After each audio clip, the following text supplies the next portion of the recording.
has got a real imagination, and that's what you have to do when you write books with imaginary friends in it. And we're going to open the book, and there are 10 chapters. Ooh, that's a long book, I think. The Night at Dawn. Oh, we're going to talk about the boy. His name is Jack. This is the first chapter is called The Dark Woods. Jack couldn't sleep. He put his glasses on. He looked at the clock.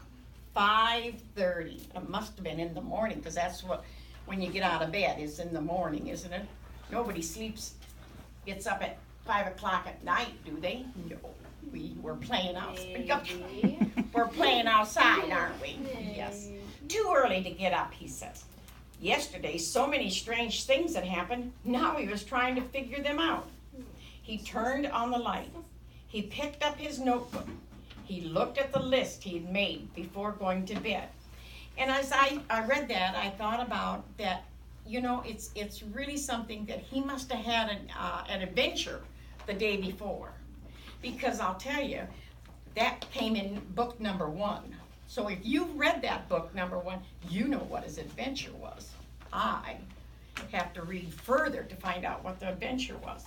And yet it don't tell me everything.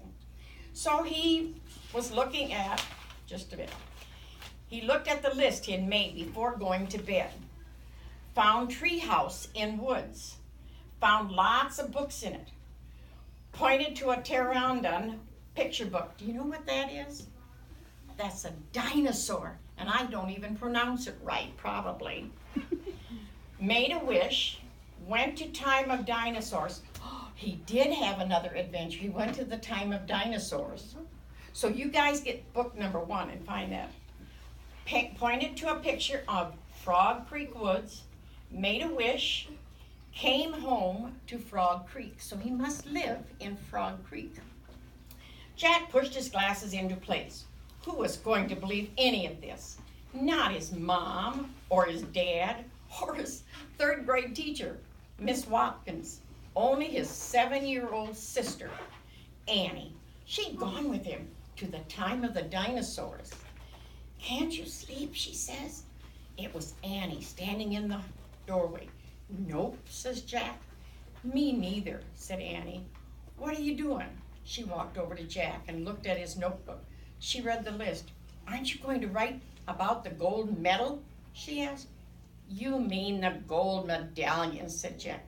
He picked up his pencil and wrote, found this in dinosaur time, and made a circle.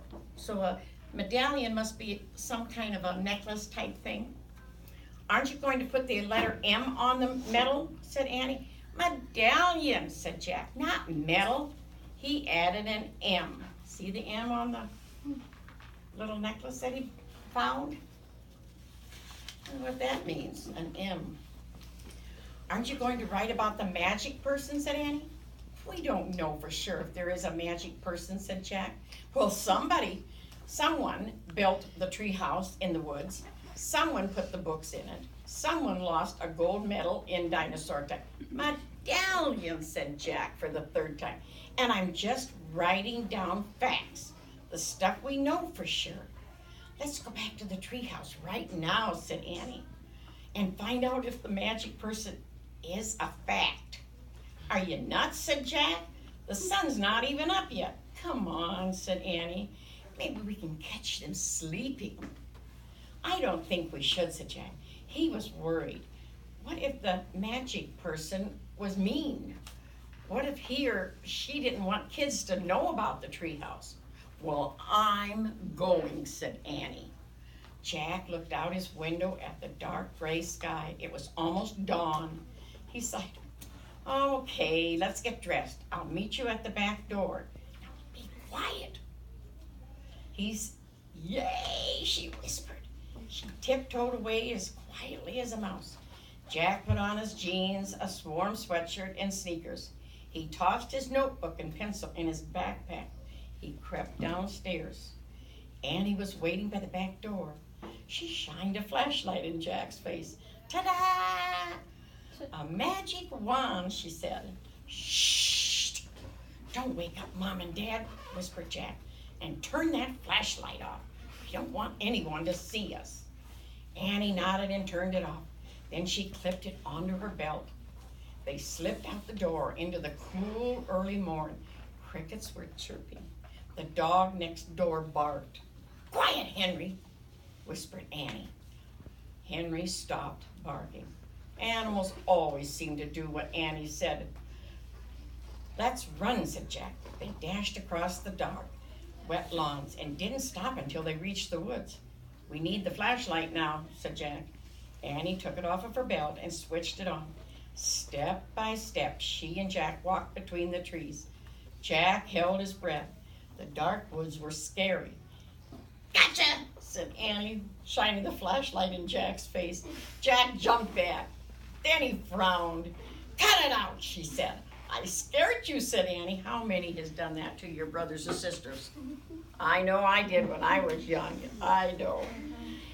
Jack glared at her. "Stop pretending," he whispered. "This is serious." Okay. Annie shined her flashlight over the tops of the trees. "Now what are you doing?" said Jack. "I'm looking for the treehouse." The light stopped moving. There it was, the mysterious treehouse, at the top of the tallest tree in the woods. Annie shined her light at the treehouse and then down the tall ladder, all the way to the ground. "I'm going up," she said. She gripped the flashlight and began to climb. You see the treehouse way up here at the top? Look at that long ladder that those kids had to climb. Oh, that'd take a long time for me. Probably would take about a week to get to the top of the thing. You guys would probably scoot right up, but not Grandma here. "Wait," Jack called. "What if somebody was in the treehouse? Annie, come back." But she was gone. The light disappeared. Jack was alone in the dark. Who likes the dark? Not me. I don't like to be. We're on chapter 2, leaving again. "No one's here," Annie shouted down. Jack thought about going home. Then he thought about all the books in the treehouse. He started up the ladder. When he was nearly to the treehouse, he saw the light in the distant sky. Dawn was starting to break. He crawled through a hole in the floor and took off his backpack. It was dark inside the treehouse. Annie was shining her flashlight on the books scattered about. "They're still here," she said. She stopped the light on the dinosaur book. It was the book that had taken them to the time of the dinosaurs. Remember the See this long word? Grandma P doesn't know how to do that one either. Okay, thank you. Asked Annie. I've tried to say that 3 times at home, and I tried saying it as I drove from DeWitt, and I still didn't. Thank you so much. Jack shuddered. Of course he remembered. How could anyone seeing a real, that kind of a dinosaur again. The light fell on a book about Pennsylvania. A red silk bookmark stuck out of it. "Remember the picture of Frog Creek?" said Annie. "Of course," said Jack. "That was the picture that brought them home."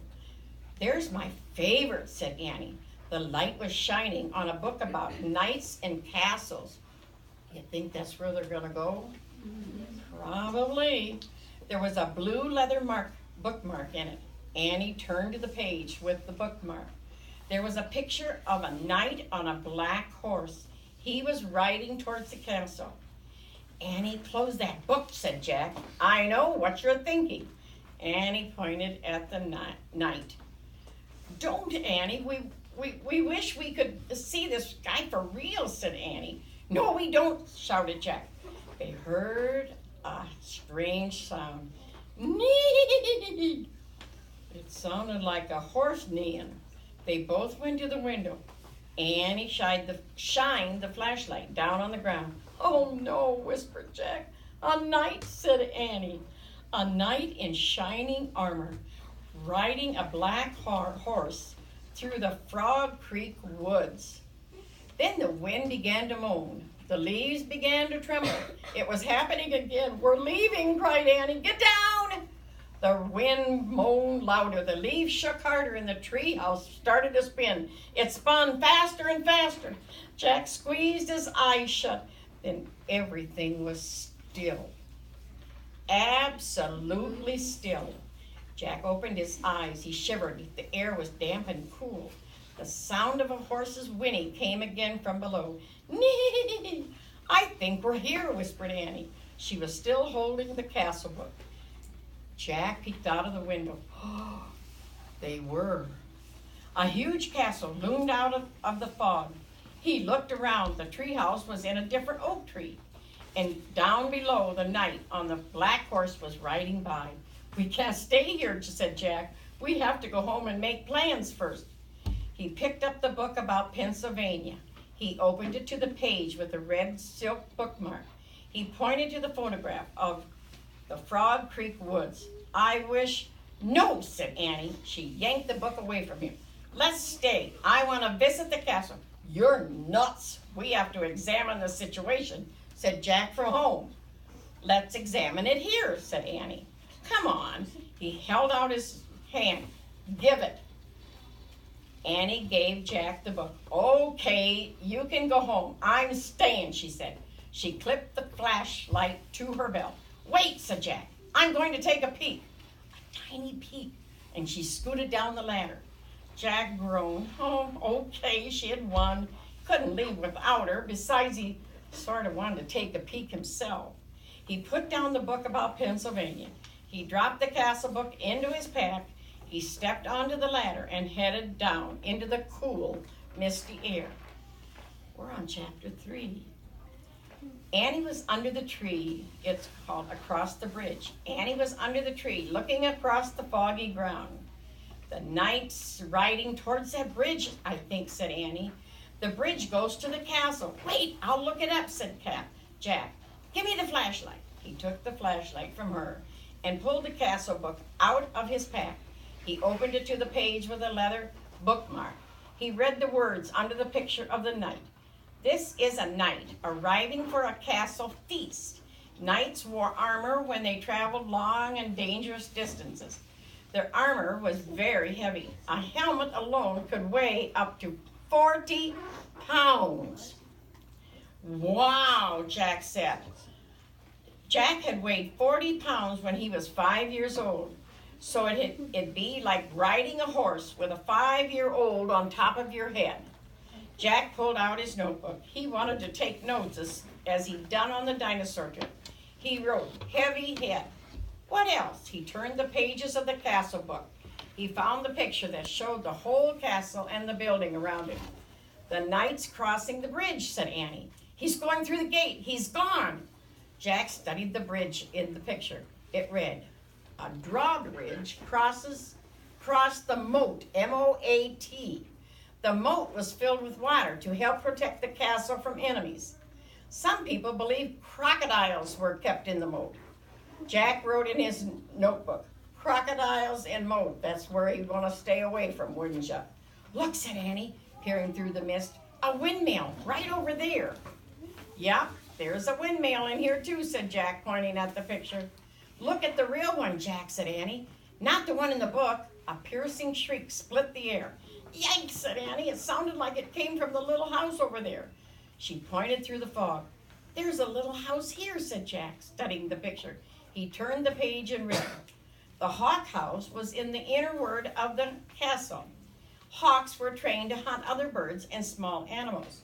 Jack wrote in his notebook, hawks and hawk house. We must be in the inner ward, said Jack. Listen, whispered Annie. You hear that? Drums, horns? They're coming from the castle. Let's go see. Wait, said Jack. He turned more pages of the book. I want to see what's really going on, Jack. Not what's in the book, said Annie. But look at this, said Jack. He pointed to a picture of a big party. Men were standing by the door, playing drums and horns. He read, fanfares were played to announce different dishes in a feast. Feasts were held in the great hall. That means a lot of food was being placed there. You can look at the book. I'm going to the real feast, said Annie. Wait, said Jack, studying the picture. It showed boys his age carrying trays of food. Whole pigs, pies, peacocks with all their feathers. Peacocks? Jack wrote, they ate peacocks? He held up the book to show Annie. Look, I think they eat Where was she? Gone again. Jack looked through the fog. He heard the real drums and the real horns. He saw the real hawk house, the real windmill, the real moat. He saw Annie dashing across the real drawbridge. Then she vanished through the gate leading to the castle. Chapter 4. Into the castle. I'm going to kill her, muttered Jack. How many has ever said that about your brothers and sisters? I know I did. He threw his stuff into, you didn't mean it, but you sure was mad when you said it. I know that I was. He threw his stuff into his pack and moved towards the drawbridge. He hoped no one would see him. He was getting dark. He must be getting night. When he got to the bridge, he started across. The wooden planks creaked under his feet. He peered over the edge of the bridge. Were there any crocodiles in the moat? He couldn't tell. Halt! Someone shouted. A guard top of the castle wall was looking down. Jack dashed across the bridge. He ran through the castle gate and into the courtyard. From inside the castle came the sounds of music, shouting, and laughter. Jack hurried to a dark corner and crouched down. He shivered as he looked around for Annie. Torches lit the high walls around the courthouse. The courtyard was nearly empty. Two boys led horses that clopped over the gray cobblestone. Nee! Jack turned. It was the knight's black horse. Psst! He peered into the darkness. Who was that? There was Annie. She was hiding behind a wall in the center of the courtyard.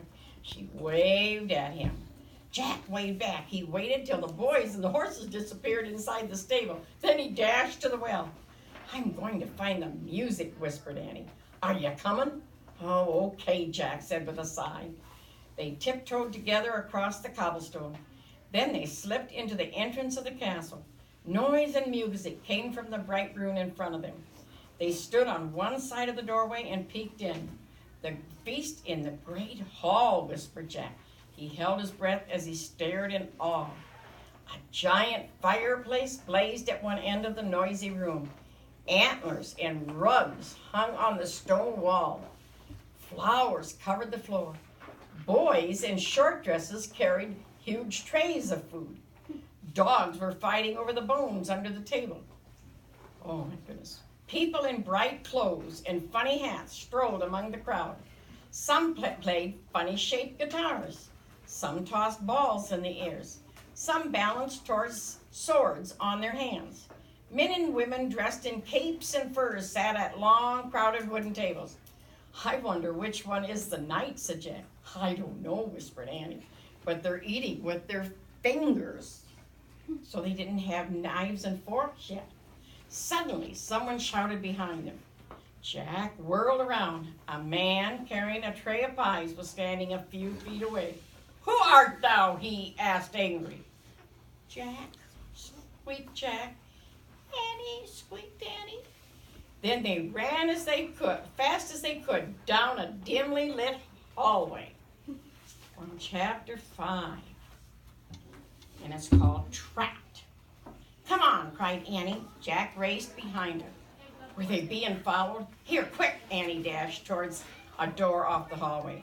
They pushed the door open. The two of them stumbled into the dark, cold room. The door creaked shut behind them. Give me the flashlight, said Annie. Jack handed it to her, and she switched it on. Yikes, a row of knights right in front of them. See? Oh, now, let's see if I'm gonna... Annie flicked off the light. Silence. They aren't moving, Jack whispered. Annie turned the light back on. They're just suits, said Jack. Without heads, said Annie. Let me have the flashlight a second, said Jack, so I can look in the book. Annie handed him the flashlight. He pulled out the castle book. He flipped through the pages until he found what he was looking for. Jack put the book away. It's called the armory, he said. It's where armor and weapons are stored. He shined the flashlight around the room. Oh, man, whispered Jack. The light fell on shiny breastplates, leg plates, arm plates, on shelves filled with helmets and weapons. on shields, spears, swords, crossbows, clubs, battle axes. There was a lot of noise in the hall, voices of all ages. Let's hide, said Annie. Wait, said Jack. I gotta check on something first. Hurry, said Annie. It'll just take a second. Said Jack. Hold this. He handed Annie the flashlight. He tried to lift a helmet from a shelf. It was awful heavy. He bent over and dragged the helmet over his head. The visor slammed down shut. Oh, forget it. It was worse than having a 5-year on your head. More like having a 10-year-old on your head. Not only could Jack not lift his head, he couldn't see anything either. Jack! Annie's voice sounded far away. The voices are getting closer. Turn off the flashlight, Jack. Voice echoed inside the metal chamber. He struggled to get the helmet off. Suddenly, he lost his balance and went crashing into the other pieces of armor. The metal plates and weapons clattered to the floor. Jack lay on the floor in the dark. He tried to get up, but his head was too heavy. He heard deep voices. Someone grabbed him by the arm. The next thing he knew, his helmet was yanked off. He was staring into the blazing light of a fiery torch. Number 6, ta-da, is the name of that chapter. In the torchlight, Jack saw 3 huge men standing over him. One with very squinty eyes held the torch. One with a very red face held Jack. And one with a very long mustache held onto Annie. Annie was kicking and yelling. Stop, said the one with very long mustache. Who art thou, said the one with the very red face. Spies, foreigners, Egyptians, Romans, Persians, said the squinty one. No, you dummy, said Annie. Oh, brother, Jack muttered. Arrest them, said Red Face. The dungeon, said Squinty Face. The guards marched Jack and Annie out of the armory. Jack looked practically frantically. Where was his backpack? Go, said the guard, giving him a push. Jack went. Down they marched, down the long, dark hallway. Squinty, Annie, Mustache, Jack, and Red. Down a narrow, winding staircase. Jack heard Annie shouting at the guards. Dummies, meanies, we didn't do anything. The guards laughed. They didn't take her seriously at all. At the bottom of the stairs was a big iron door with a bar across it. Squinty pushed the bar off the door. Then he shoved at the door and it creaked open. Jack and Annie were pushed into a cold, clammy room. The fiery torch lit the dungeon. There were chains hanging from the filthy walls. Water dripped from the ceiling, making puddles on the stone floor. It was the creepiest place Jack had ever seen. We'll keep them here till the feast is done, then turn them over to the Duke, said Squinty. He knows how to take care of thieves. There will be a hanging tomorrow, said Mustache. If the rats don't get to eat them first, said Red. They all laughed. Jack saw Annie had his backpack. She was quietly unzipping it. Come on, let's chain the 2 of them, she said Squinty. The guard started towards him. Annie whipped her flashlight out of the pack. Ta-da! She yelled. The guards froze. They stared at the shiny flashlight in her hand. Annie switched the flashlight on. The guards gasped in fear. They jumped back against the wall. Squinty dropped the torch. It fell into the dirty puddle of water, sputtered, and went out. My matching wand, Annie said, waving the flashlight. Get down or I'll wipe you out. Jack's mouth dropped open. Annie fiercely pointed her light at one, then the other. Each howled and covered his face. Look at they're all scared of a flashlight. They didn't know anything about that at that time, did they? They only had torches. Down, all of you! Get down, shouted Annie. One by one, the guards lay down on the wet floor. Jack couldn't believe it. Come on, Annie said to him. Let's go. Jack looked at the open doorway. He looked at the guards and quaking on the ground. They're scared to death of him. Hurry, said Annie. In one quick leap, Jack followed her out of the terrible dungeon. We're in chapter 7, and it's called A Secret Passage. Is this going to be too long? Nope, we've got about 3 more minutes, so. Oh. Annie and Jack raced back up the winding stairs and down the long hallway. They hadn't gone far when they heard shouting behind them. Dogs barked in the distance. "They're coming," Annie cried. "In here," said Jack. He shoved open the door off the hallway and pulled Annie into a dark room. Jack pushed the door shut. Then Annie shined her flashlight around the room. There were rows of sacks and wooden barrels. "I'd better look in the book. Give it to me." Annie gave him the flashlight and his backpack. He pulled out the book and started tearing through it. "Shh," said Annie. "Someone's coming." Jack and Annie jumped behind the door as it creaked open. Jack held his breath. A light from a torch danced wildly over the sacks.